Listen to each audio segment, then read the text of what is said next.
Panoorin nga natin to guys, yung gumawa siya ng cabinet, tapos kung saan mahigaan na rin, may Katrina, tapos cabinet pa. Di ba? Okay na okay ah. Tapos nilagyan niya ng ano, ng ilaw, lid. Nilagyan niya ng ilaw sa loob para pagbukas mo, okay, may maliwanag ba? So panoorin nga natin kung paano niya diniskartehan yung ganitong gawa. Woodworking to eh. Kumbaga nag-installa lang pala to siya ng ilaw. Yan natin.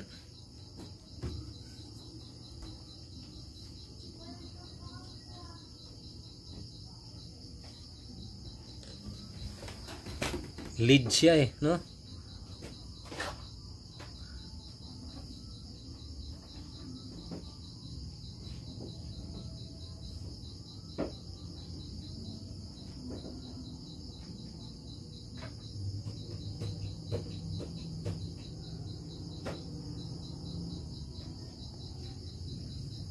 Doon talaga sa kanto niya pinadaan yung ano, yung wire. Diretso doon, no? Ah, safety naman. May tag, ano naman, may takip. Abaw, maganda oh.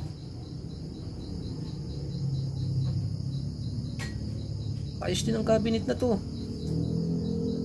Simple lang siya.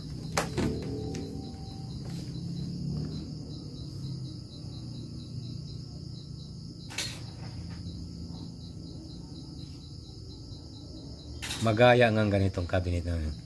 Pwede mo palang lagyan ng ganyan. Ang switch na nasa loob, nung sa ilalim. Maganda, pwedeng gayahin. May idea tayo.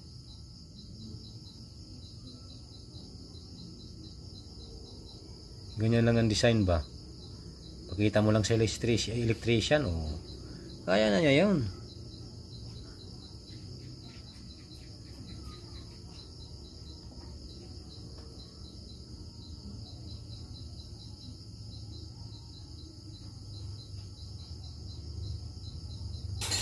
Pag okay na yan, pag magbukas yan, kukusang siguro ng ilaw. May ganun, di ba? Sa gilid pala yung switch. Ayan na.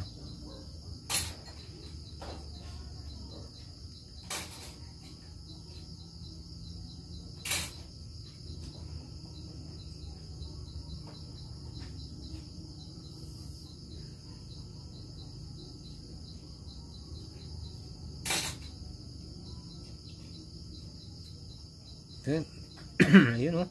Sa ilalim yung ano, switch pa. Oh, ha? Ganda. Mabilis lang ang video guys kay. Pwedeng pwede. May higaan oh, ikatrip pa. Di ba oh? Ayos.